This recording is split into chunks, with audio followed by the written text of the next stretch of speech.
I'm so sorry for the multitude of videos, but I wanted to note that the wheels have been cleaned. They've been washed. They've been scrubbed. I scrubbed them with a scrubby pad and soap, and I used Dawn dish soap, which cuts a lot of grease. So if you're looking for a really great way to cut down grease, yes, that works. It works awesome. It's an old detailer trick.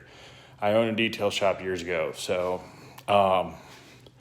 it'll remove a lot of imperfections. However, this, you will notice, maybe not this room, but there's a couple minor imperfections right there. Rock chips, they happen,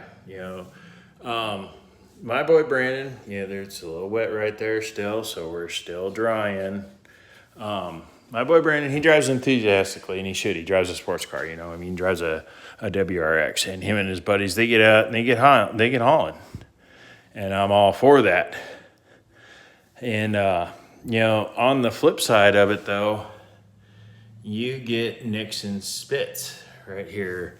There's a big one right there. These were not even noticeable. There's one right there, and I'm sure there's probably some on this one. You get rock chips, when you're out on the road, and it doesn't matter if you're powder coated. It doesn't matter if you're factory finished. It doesn't matter if you're dip coated. They're gonna happen, okay? And the funny part about that whole thing is I clean those wheels, and that's after secondary clean. That's with the pre-dip.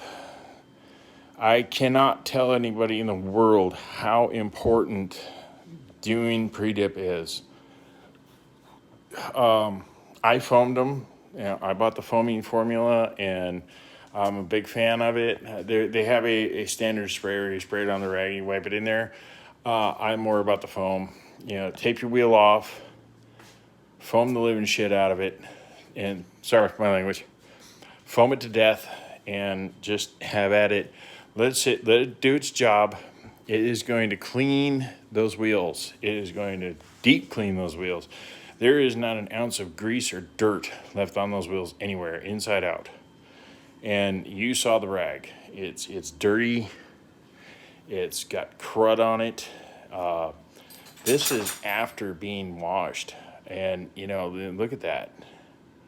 It was washed and scrubbed. And I can't iterate to anybody. Prep, prep, prep. It's all about your prep work, and it takes time. If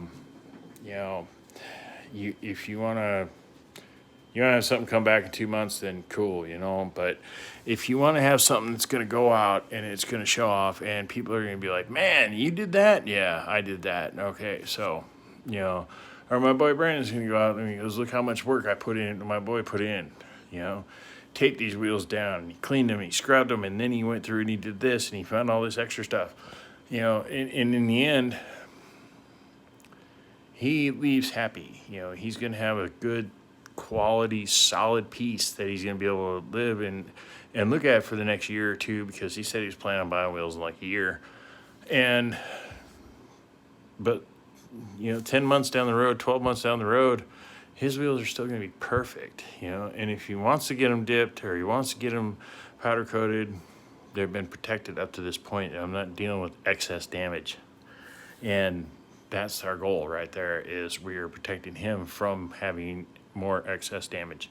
So, this is a $150, $200 job. And, some people be like, "Oh, $200 for a set of wheels." Okay, but you're seeing the amount of work that's going into it. It's not like I'm just, popping your wheels off and spraying some crap on them and saying, "Okay, you can go." No, there's work. And I don't want to tout my own horn, but you saw the proof right there. The wheel was already washed. It was scrubbed, and I cleaned it down with both sides of the pad. I cleaned it down with sponge side, I cleaned it down with scrubby side. I took off as much of the road grime as I could, and yet there's still grease and dirt that was coming out. And that is why you use pre-dip. And don't ever not pre-dip, okay? Ever.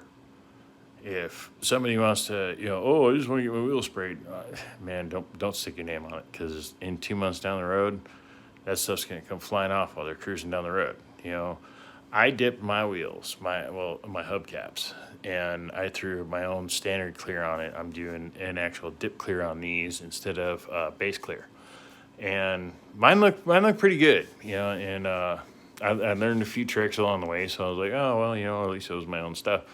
So obviously I'm going to take those tricks and I'm going to apply them to Brandon's, and his wheels are going to look fantastic when they leave, and they're going to be shiny and they're going to be long lasting, and that's our goal right there. I know every one of us, for anything that we do, that's our goal. We want our customer to leave, more than 100% satisfied. I want 110% out of myself. I want them 120% satisfied.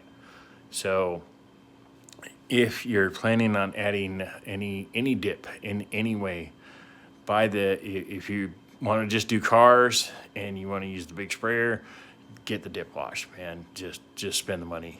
It's like $5 or $10. It's not that bad. If you're gonna do just wheels and that's all you want to do, or maybe you just want to add that on the side, spend the money, get the pre-dip. Okay, one can did 4 wheels, and I could probably do 10 more before I'm even remotely close to running out on this can. And like I said, the release agent, I can't even talk highly enough about that stuff. I mean, literally, you take your finger, you go like this, and it peels off, and you're done. You're not fighting with something. And then you take your tape. That's why I tape those edges of those wheels, so I put that dip release down in there, and get it into it. And when they're done spraying, they're still wet. You pull the tape, and it's not going to tear it off the wheel, and that is the key factor. And if anything does, it's still wet, so you can go ahead and hit it with a can again real quick, and you can fix it before it has any problems. And that dip release is still on the tire. So it's a stupid, weird little trick, but it's there and it's part of life. So I just want to share what I have learned along my way and spread it out to you guys. If you're pulling off tape and you see it coming off the rim, you're going to kind of flip out for a second and be, oh my God, hit it with some more paint. It's still wet. Don't let it dry and try to pull that tape. You want to pull that tape while it's wet. And pull the tape while it's wet, pull the tape while it's wet, pull the tape while it's wet. And that way you get that crisp, clean line. You want that, okay? All right, everybody, happy dipping, happy powder coating. I'm going to continue on my way, so everybody, peace out, yo. I hope everybody has an awesome weekend. I've had a fantastic one, so we're going to move on, and finished product coming up.